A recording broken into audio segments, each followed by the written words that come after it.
Je vois la joie. Nazali komona esengo. Dans cette église. Kati na losambo oyo. La joie. Esengo.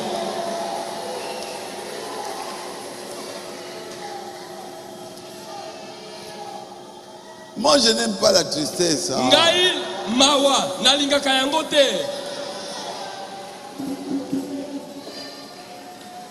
J'étais avec le frère racheté à Rome. Nazalaka na ndeko mobali racheté na Rome.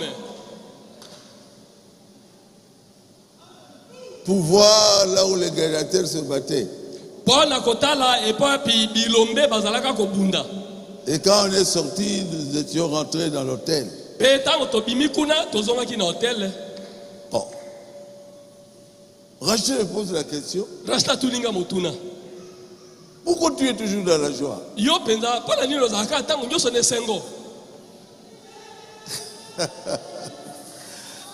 dit,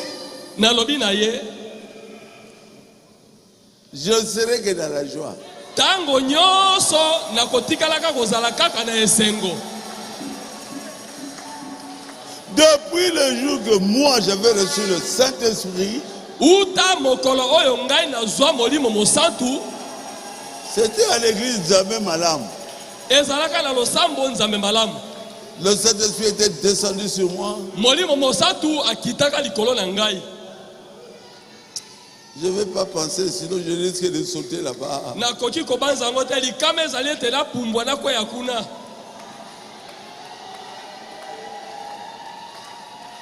J'avais parlé à langue. Je sentais que Dieu était dans mon cœur.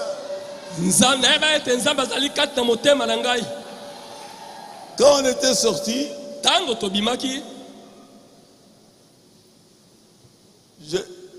je ne faisais que... J'étais joyeux. Je regardais le ciel.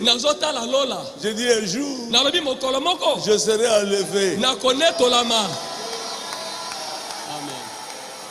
J'étais très jeune.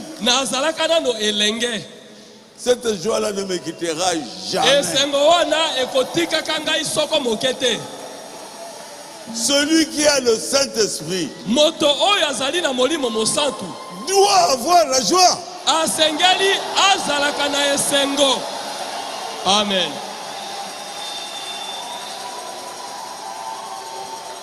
Quand quelqu'un est toujours là dans une figure complètement fâchée, là,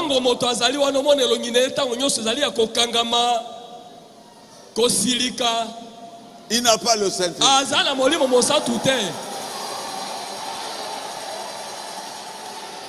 Je dois vous dire la vérité. Comment? Je vais ajouter. Un jour, j'avais prié toute la nuit.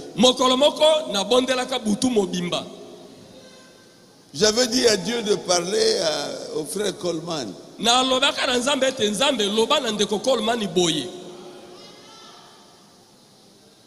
Que je suis plein feu, bon pour le service.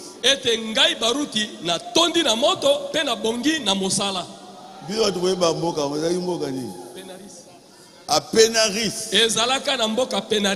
C'est beau. Je dis, je vais encore rentrer au Congo. Ah Seigneur, si tu ne me parles pas, je reste ici aux États-Unis.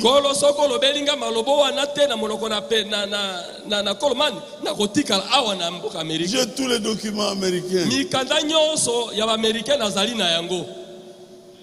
Tu vas dire, je parlais à Dieu. Tu vas dire à Coleman. C'était le plus grand prédicateur du monde entier à cette époque-là.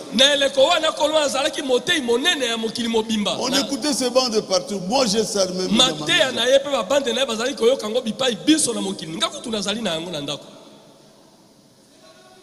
J'ai dit, tu dirais à frère Coleman de me dire à moi ete ndeko Coleman aloba na ngai tu es plein feu, ete yo baruti otondi na moto bon pour le service. te obongi pona mosala. Sinon je ne rentrerai plus au Congo. Soki na yoki maloba wana te na kozonga Congo te.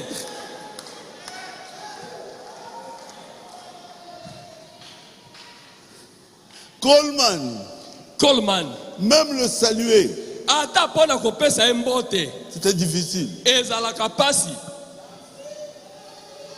Parce qu'il était un trop grand serviteur de Dieu. Qui connaissait Coleman ici? Ah, vous savez ce qu'il était? Même vous saluez comme ça, il ne prendra pas votre main.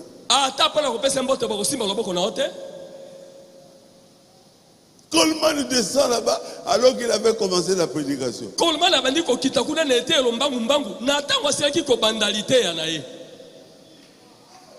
Il a appelé un frère de Guyane.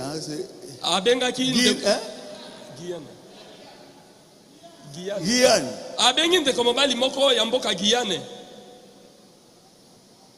Et il dit, dis à ce monsieur, aujourd'hui, Dieu m'a dit que je lui dise qu'il est plein feu et bon pour le service.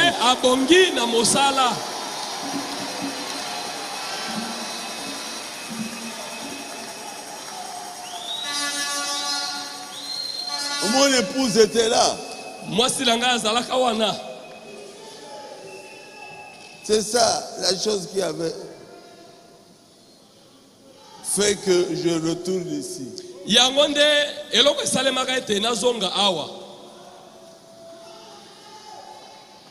Je